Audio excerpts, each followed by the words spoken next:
కూర్చోండి. గురువుగారు నిమ్మకాయలు. ఆపండ్రా. పాతాళ భైరవి నుంచి చూస్తున్నాం ఈ నిమ్మకాయలు ముగ్గులు. ఈ కొత్త తరహా పూజ చూడండి. దయ్యాన్ని అదరగొట్టి బెదరగొట్టి తరిమేస్తాను. ఓం భూతనాథాయ నమః, ఓం ప్రేతనాథాయ నమః, ఓం శంఖనాథాయ నమః.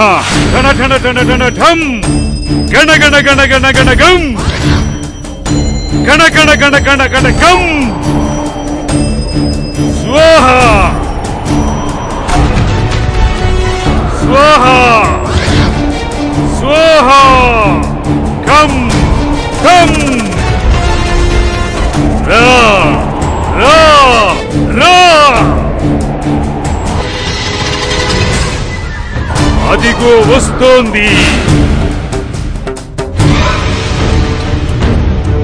అదిగో అక్కడ గుమ్మం పట్టుకుని వేలాడుతుంది.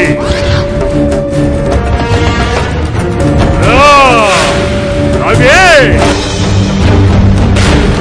రానని మొరాయిస్తోంది. శిష్య శేఖర, ఆజ్ఞ గురువు గారు. దాన్ని జుట్టు పట్టుకుని ఈడ్చుకురారా.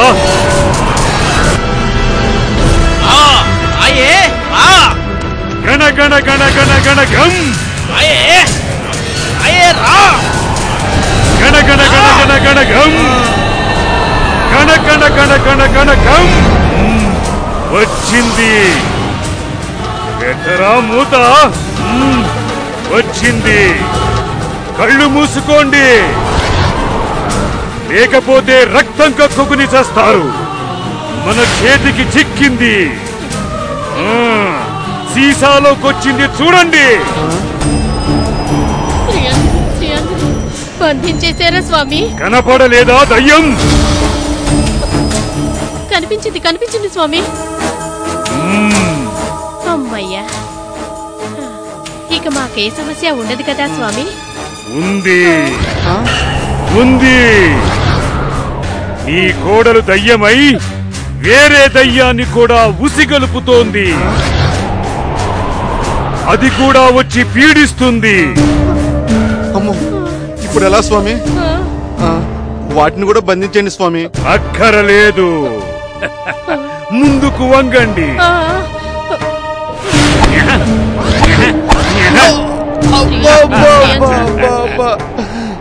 ఎందుకు కొట్టారు స్వామి? ఈ గుర్తు చూస్తే ఏ దయ్యము పీడించదురా మూర్ఖ. అయితే మళ్ళీ కొట్టండి స్వామి, కొట్టండి స్వామి. నువ్వు కూడా కొట్టించుకో అమ్మా. నన్ను కూడా కొట్టండి స్వామి. పూజ పూర్తి అయినది. మీ ఇంటి వైపు ఇక ఏ దయ్యము కన్నెత్తి చూడదు. జీవితాంతం మీకు రుణపడి ఉంటాం స్వామి.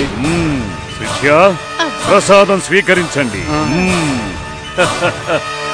ఇక మీ సమస్యలన్నీ పరిష్కరించబడతాయి.